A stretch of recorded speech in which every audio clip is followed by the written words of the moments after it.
والصلاة والسلام على سيدنا محمد وعلى آله وأصحابه أجمعين. أما بعد،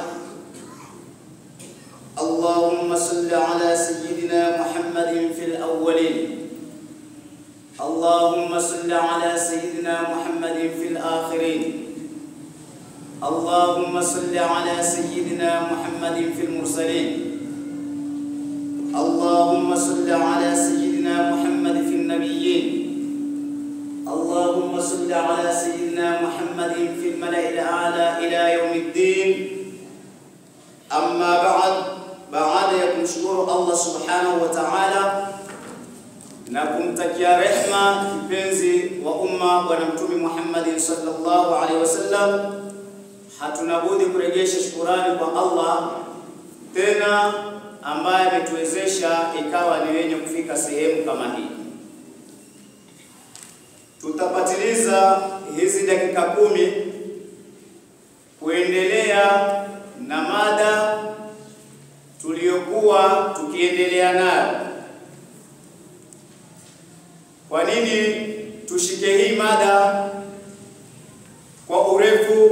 Kwa sababu swala kama hii ni swala ambayo inatubainishia kwetu sisi ama inatuweka wazi kwetu sisi kati ya Muislamu na asiyekuwa Muislamu. Na katika hizi swala kuna alama, lau tutaziona hizo alama tujue basi huyu mtu ni Muislamu jina, lakini kwa matendo yake amewekwa, ama tukajua alama hizi kuwa huyu mtu ni mnafiki. Na tutakuja kuelezea munafiki ni mtu gani. Hii swala itatujulisha ama kuna alama zinapoonekaniwa, basi alama kama hizi zitatujuza sisi ya kuwa huyu mtu ni mtu mnafiki. Na tutakuja kueleza alama za mtu mnafiki ni ngapi. Lakini kabla ya kuzungumza huko, tutaanza kwa mada ambayo jana tumekwenda kueleza kwamba swala ya alfajiri na swala ya alasiri ni swala ambayo kuna watu inakuwa ni uzito kwa wao, na kuna swala ya ishai tutakuja kuieleza. Lakini katika hadithi, tukiendelea na mada yetu ya jana, wa an Buraidata radhiyallahu anhu qala qala Rasulullah sallallahu alayhi wasallam, man taraka salatu al-asri faqad habita amaluhu, mwenye kuacha swala ya alasiri basi amali zake zimepomoka, bimaana zimeharibika. Muislamu ambaye ataacha kuswali swala ya alasiri, amali zake zote hupomoka, yani huharibika. Hadithi hii inatufundisha umuhimu wa swala ya alasiri. Swala zote zina umuhimu kwa sababu swala zote ni faradhi, swala 5 ni faradhi, lakini swala ambayo imesisitizwa katika zile swala ambazo kwamba zimesisitizwa ni swala ya alasiri. Haina maana Muislamu yawezekana kuacha ama ameruhusiwa kuacha swala ya adhuhuri, hapana, isipokuwa swala ya alasiri inakuwa uzito kwa baadhi ya watu. Kwa hiyo inapofika wakati wa alasiri na wewe ukaacha kuswali swala ya alasiri, amali zako zimekwenda kuharibika, zimekwenda kupomoka.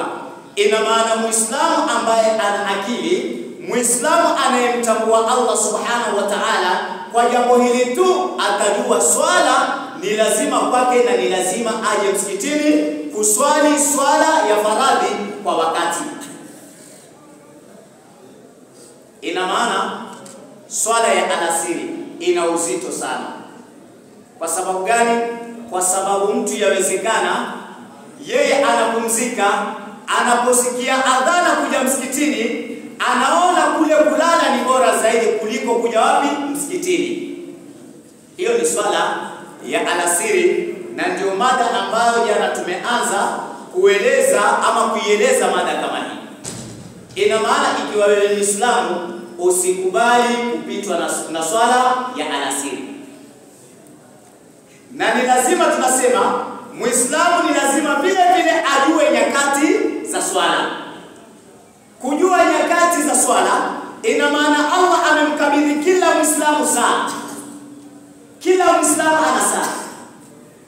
Unapopita ama unapotembea sehemu hakuna watu na ukafika ule wakati wa swala, ukajua kwamba umefika wakati wa alasiri, utajuaje huu ni wakati wa alasiri?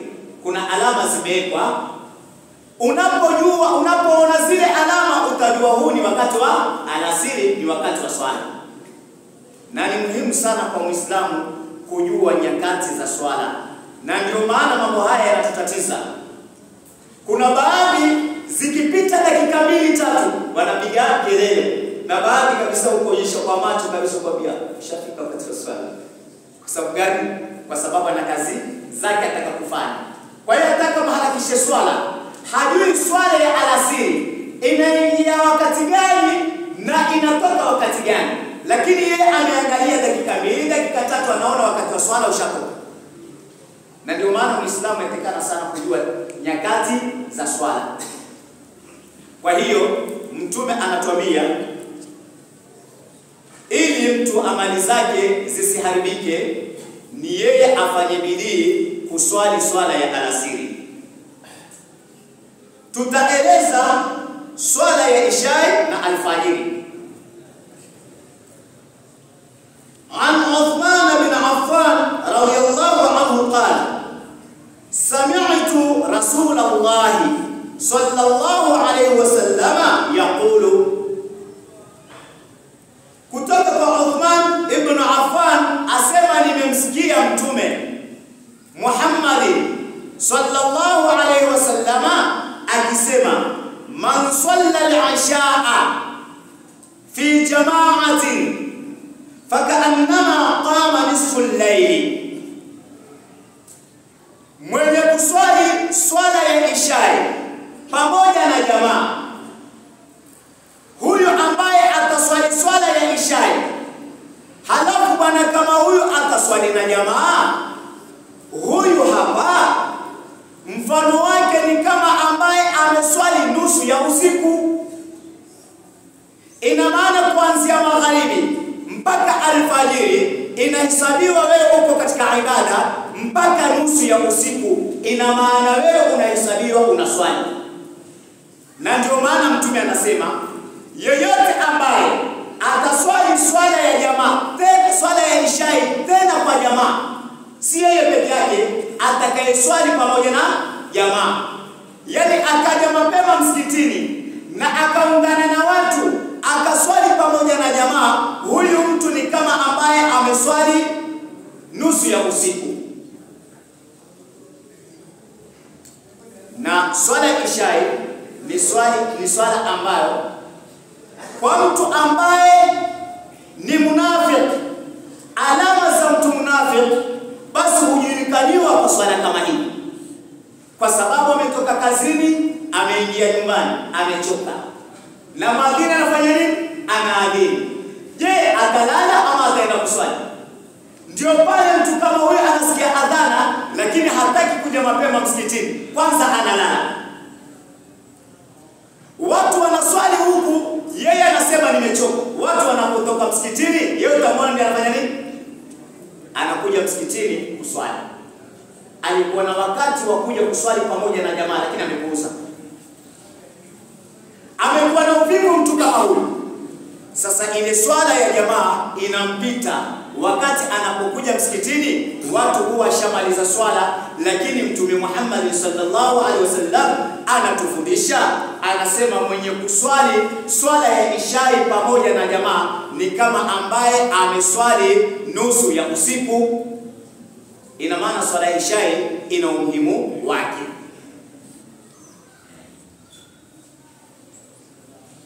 Na Mtume anaendelea anasema kwamba waman salla subha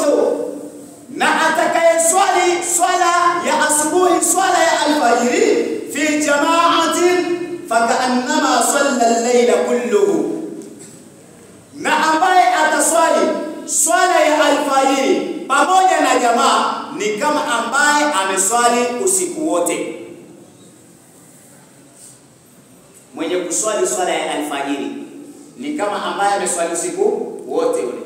Yani unahesabiwa wewe kuanzia magharibi mpaka alfajiri ulikuwa kwenye ibada, hali yako uko wapi? Kitandani unalala. Ama unatembea alfajiri pale ukiswali, wewe unatembea, lakini kule kutembea kwako yani Allah anakuhesabia usiku wote wewe unafanya nini? Unafanya ibada.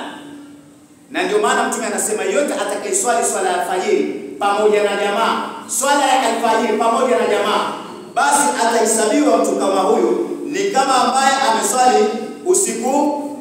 ameswali usiku wote. Kwa hiyo ina maana swala ya alfajiri ina umuhimu zaidi kwa Waislamu. Na ndio maana jana tumesoma katika zile hadithi ambazo tumesoma, tukasema kwamba mwenye kuswali baridi mbili ameingia wapi? Peponi.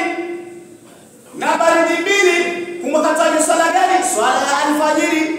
Mwenye kuswali swala ya alfajiri huyu ameingia peponi, kwa sababu swala ya alfajiri ina uzito na alama za munafiki hujulikaniwa wakati kama huu. Ina maana ikiwa wewe hautaki kuitwa munafiki, basi kile ambacho umechukua ahadi kwa Allah subhanahu wa ta'ala ufanye nini? Ukitekeleze. Kwa sababu tumechukua ahadi kwa Allah subhanahu wa ta'ala.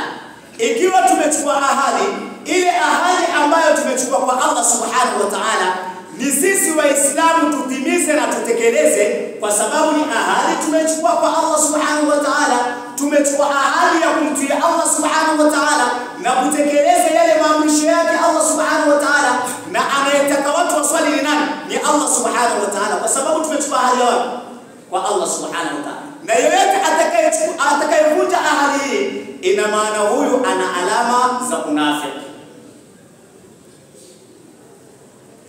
Kwa hiyo Bwana Mtume Muhammad sallallahu alaihi wasallam anasema mwenye kuswali swala ya alfajiri basi ni kama ambaye ameswali usiku mzima.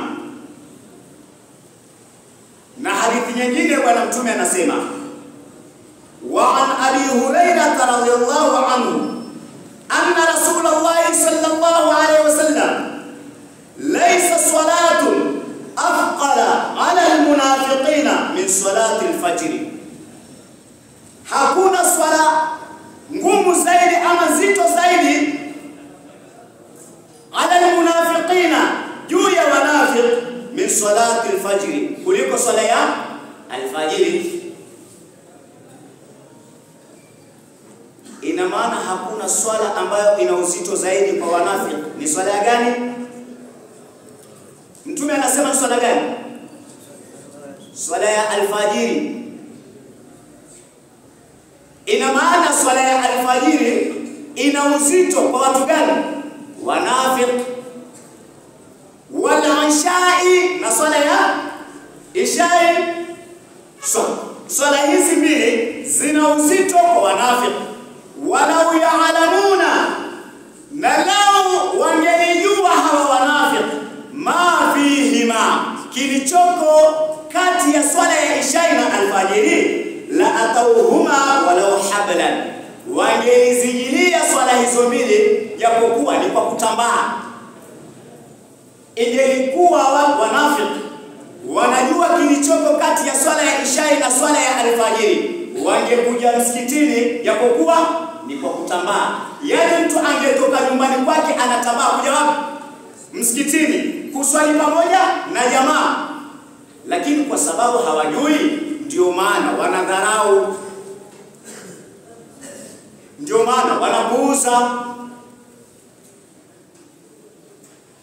Mola subhanahu wa ta'ala anawaeleza hawa wanafiki kutujulisha kuwa huyu mtu ni mnafiki. Ama aya ambayo kwamba amesoma wanafiki wana mambo gani? Mola subhanahu wa ta'ala kutilia nguvu kwamba Allah anasema, hiyo hadithi imeeleza, na Allah naye anasema innal munafiqina, hakika wanafiki, yukhadi'una Allah, wanamhadaa nani? Wanamhadaa Allah, wanamchezea nani? Allah. Wa huwa khadi'uhum, na Allah anawahadaa wao. Wanafiq wanamhadaa nani? Allah subhanahu wa ta'ala. Yani wanamhadaa Allah, wanamchezea Allah, na yeye Allah anawahadaa wao wanafiq. Wa idha qamu ila salati qamu kusala, wa idha qamu ila salati qamu kusala. Hawa watu wanafiq pindi wakisimama kwenda kuswali husimama kwa uvivu. Hawa watu wanasimama kuswali kwa uvivu, yani mtu anasimama kwenye swala lakini hata moyo wake hauko kama. Na wanaposimama yurauna nasa, wanajionyesha kwa watu. Wala yadhkuruna Allah, na wala hawamtaji Allah illa qalila, isipokuwa uchache. Hawa watu wanaposimama kwenye swala wanasimama kwa uvivu, na wanaposimama hawamtaji Allah isipokuwa wanamtaja kwa uchache. Hawa wanafiq, kwani wanafiq ni watu gani? Na wanafiq wana kiongozi wao. Man humul munafiquna? Al-munafiqu man katama al-kufra wa adhhara al-imana khida'an lilmu'minina. Munafiq ni mtu ambaye ni yule ambaye kwamba ameficha ukafiri. Tukimwangalia ni Muislamu kabisa, lakini ameficha nini? Ameficha ukafiri. Yeye ana ukafiri kwenye moyo wake, lakini ameficha. Hakuna anayemjua. Tunapokaa naye msikitini, tunakaa naye, tunamtazama, tunamwangalia, tunaswali pamoja, lakini ndani ya moyo wake ameficha nini? Ameficha ukafiri. Huyu mtu ameficha ukafiri, halafu anadhihirisha nini? Imani. Anaonyesha yeye ndio ana imani kubwa zaidi. Lengo la kufanya hivyo kwa sababu gani? Khida'an lilmu'minina, kwa ajili ya kuwahadaa waumini. Yeye anaposimama na waumini anajifanya kwa pamoja na wao, lakini kwenye moyo wake kuna kitu ameficha. Hatujui sisi, anayejua ni nani? Ni Allah subhanahu wa ta'ala. Hata wanafiq zama za mtume wanapomjilia mtume wanamwambia, hakika sisi twashuhudia wewe nani? Ni mtume wa Allah. Kisoma Bismillahirrahmanirrahim, sema idha ja'aka almunafiquna qalu nashhadu innaka la rasulullah. Wanapokujilia wanafiq husema, hakika wewe, sisi twashuhudia hakika wewe ni mtume wa Allah subhanahu wa ta'ala. Wallahu ya'lamu innaka la rasuluh, na Mwenyezi Mungu ajua wewe ni mtume wake. Wallahu yashhadu innal munafiqina lakadibun, na hakika Allah ashuhudia wanafiq ni waongo, wanadanganya.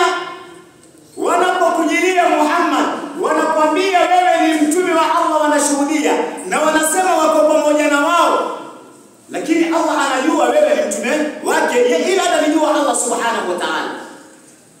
Allah anajua wewe Muhammad ni mtume wake, lakini Allah pia anashuhudia hakika hawa wanafiki ni waongo, wanadanganya. Wanachokisema kinatoka kwa ulimi, kwa ndimi sawa, lakini kwenye moyo hakuna. Wewe msome rais wa wanafiki Abdullah ibn Ubay, wewe msome tu. Huyo alitaka kuchaguliwa kiongozi katika mji wa Madina.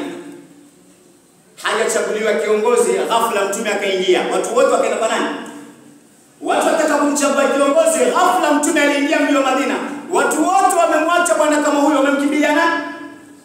Wamemkimbia Mtume Muhammad, wamemkimbilia Mtume Muhammad sallallahu alaihi wasallam. Mtume akafanya ndiye kiongozi. Kwa sababu hiyo Abdullah akawa na chuki na bwana Mtume Muhammad sallallahu alaihi wasallam. Kwa nini sikuchaguliwa mimi, amechagulia nani? Muhammad. Kwa sababu hiyo Abdullah akiwa pamoja na bwana mtume anaonyesha ako pamoja na nani? Na mtume Muhammad sallallahu alaihi wasallam. Kumbe hapo pamoja na yeye. Mguu mmoja uko kwa Uislamu na mguu mmoja uko kwa ukafiri. Ndio maana anachukua siri za Waislamu anazipeleka kwa makafiri, na anachukua siri za makafiri na anayatekea nani? Waislamu. Na Abdullah ameishi hali hiyo mpaka amekwenda kuondoka duniani. Mtume alipanga vita katika alipanga vita, wanaenda watu 1000. Walipofika katikati, Abdullah amerudi na watu 300. Amewadanganya watu 300, akafanya nini? Watu 1000 walipofika katikati amewadanganya. Katika 1000 akatoka na watu 300 akarudi nao. Ina maana 1000 kitoa watu 300 itabaki ngapi? 700. Amerudi nao wote, walidanganyana nani? Na Abdullah. Na amefanya hivi kwa sababu ya kumteza sheri Allah subhanahu wa ta'ala. Mtume yeye ametangamana naye. Mtume anamjua. Wale alikuwa mjui. Mtume anamjua huyu ni mnafiki. Lakini anapozungumza na mtume, yeye mtume msikiliza, lakini mtume anajua nani? Ni mnafiki. Na kila mnafiki alikuwa mtume anamjua. Kila akija kwa mtume anamjua. Allah amemjulisha hasa mtume kwamba mtu fulani ni mnafiki, mtu fulani ni mnafiki, mtu fulani ni mnafiki. Na kulikuwa na mtu mmoja ndiye ambaye kwamba anajua wale wanafiki ni nani na nani. Na mtume alimkataza kutowaelezea watu gani? Watu kuwaeleza mnafiki ni nani. Mtume alimkataza, na ameishi hali hiyo mpaka mtume ameondoka, na bwana kama huyo hakuweza kuwatajia watu mtu fulani mnafiki. Mpaka kina Sayyidina Umar alikuwa akimtazama bwana kama huyo. Ukifa mtu hawaendi kwanza na mwangalia nani huyu bwana. Yeye ataenda kwa mtu fulani ambaye amekufa. Wakimwona ameenda wanajua huyu mtu si mnafiki.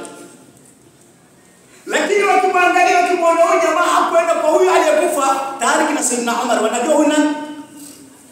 Wanajua ni nani? Kwa hiyo imekuwa alama kwa kina Sayyidina Umar, imekuwa alama yao, macho yao yote wanamtazama huyu mtu. Leo akienda kwa mtu aliyekufa wanajua si mnafiki. Yaani wanapata jibu. Lakini ikiwa huyu mtu hatoenda, watajua huyu tayari mnafiki, huyu aliyekufa alikuwa mnafiki. Je, swali kama hili angelikuwa mtume hivi sasa, wanafiki ingelikuwa ni wangapi? Ni wangapi? Hapa tunaweza tukaomba dua hapa, Allah atuteremshie mvua na Allah asiteremshie mvua. Unajua kwa nini? Hapa tulipokaa hapa kuna wanafiki chungu mzima. Sasa ikiwa kuna wanafiki, tunamlilia Allah tuteremshie nini? Mvua. Vipi atatujibu Allah dua kama hiyo wakati kati yetu kuna wanafiki? Ili Allah tujibu, ni wale wanafiki warudi nyuma na wataki toba kwa Allah subhanahu wa ta'ala. Kwa hiyo watu na alama za mtu mnafiki hasa hujulikaniwa kwa mambo matatu. Ayatul munafiqi thalathun: idha haddatha kadhaba, wa idha wa'ada akhlafa, wa idha atumina khana. Alama za mtu mnafiki ni tatu. Akizungumza huzungumza uongo. Kila mtu kila anachokizungumza ni kinyume, kumbe hasemi kweli. Huyo tayari ni nani? Ni nani? Na tukiona mtu ameahidi kufanya jambo fulani na asifanye, ni nani? Na mtu watu wakimwamini, watu wote wanamwamini, lakini licha watu kumwamini, yeye anaenda kinyume na ile mikataba ambayo wamekwenda kuandikiana. Watu wamemfanya ni kiongozi, watu wamemwamini, lakini yeye anaenda kinyume. Tujue wewe nani? Alama za mtu mnafiki ni tatu. Kujuana sisi kwamba huyu ni mnafiki na huyu mnafiki ni alama tatu. وهذا تؤمن الله تجعلني من الذين يستمعون القول فيتبعون أحسنه. ربنا آتنا في الدنيا حسنة وفي الآخرة حسنة وقنا عذاب النار وتب علينا يا مولانا إنك أنت التواب الرحيم. وصلى الله على سيدنا محمد وعلى آله وصحبه وسلم.